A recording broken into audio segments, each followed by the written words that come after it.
Hello and welcome to Moneylife. I am Debashis Basu. In my previous piece, I had said the probability that inflation will come down on its own is absolutely low. So this means that central banks have to act harshly, and if they do, the market will crash.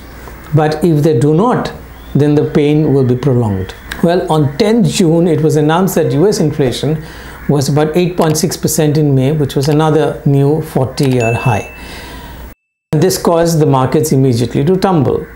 In response, the US Federal Reserve raised the interest rates by 75 basis points immediately, which was around 15 June. The hike obviously did not generate the required confidence, so the market continued to go down.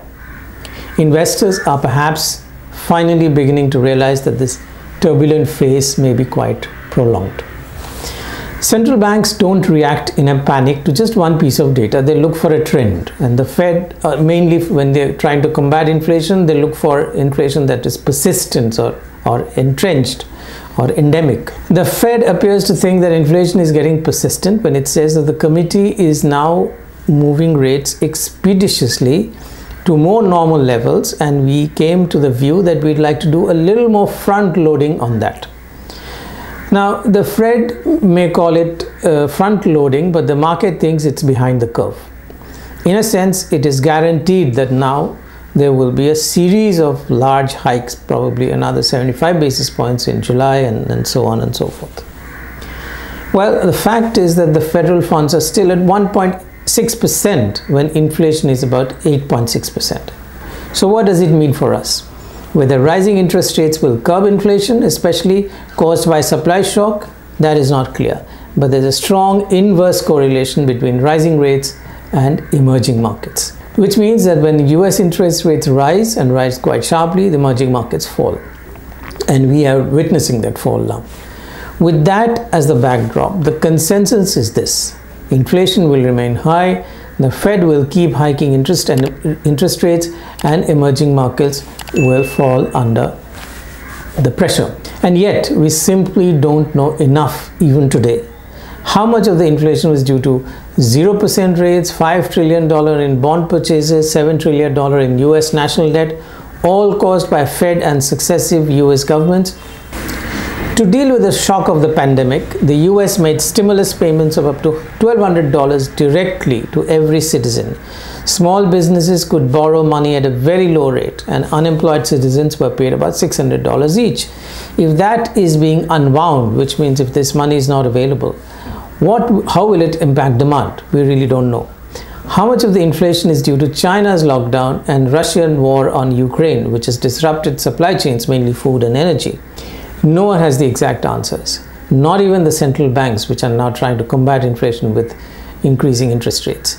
And yet, there has emerged a widespread consensus about rising inflation, rising interest rates, and leading to falling markets. Remember, markets have a way of disappointing strong consensus, which means if everybody is on one side, the market is most likely to do the opposite. We repeatedly fail to make correct forecasts about complex macroeconomic factors, but nevertheless, we never give up. We continue to do so. 2 years ago, when the pandemic hit the world, there was a consensus about economic doom. With movement of people and goods across the country completely shut down, it was expected that output would shrink, unemployment would go to sky high, and a recession would be inevitable. That was a popular consensus, and it turned out to be hopelessly wrong. Similarly, do you hear people talking about BRICS anymore?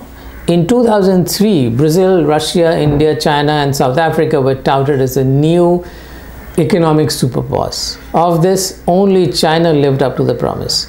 In 2007, the world was gripped with this idea called peak oil theory, which means the world is going to run out of oil any day now. It turned out to be false too. Oil simply rises and falls with demand and supply like any other commodity. In 2009-10, a double dip recession, which was a popular parlance at that time, was inevitable. This was after the global financial crisis of 2008. It did not happen. When Fed kept interest rates low for a prolonged period of time after 2008 crash, Ray Dalio, founder of world's largest hedge fund, feared that hyperinflation was around the corner. And his team were reading up all about German economy of the 1930s, which suffered from hyperinflation in the post-World War I period. In 2011, there was a new acronym: Portugal, Ireland, Italy, Greece, and Spain. They were called PIGS, and they were all headed for insolvency. It did not happen. We do not know whether the current consensus about inflation will also be wrong, but the more widespread the consensus is, the more likely it is to fail. Meanwhile, macroeconomic conditions will continue to unfold in our lives with a lot of twists and turns. Last week, oil and natural gas prices fell very sharply, which ought to boost sentiment this week. As we navigate choppy waters, there will be several such periods of relief when the tide would seem to have turned for the better. If the central bank fears a sharp demand slowdown, it will suddenly stop raising rates, which will be very good for equities once again. Maybe it would be temporary. Finally, stock markets often presage economic improvement, economic improvement and actual conditions, while the reported economic data invariably is of the past. It may be worthwhile to pay attention to what the market is telling us, as it did during the pandemic, rather than rely on consensus forecasts. Thanks for watching, and if you liked, do subscribe and share. Thank you.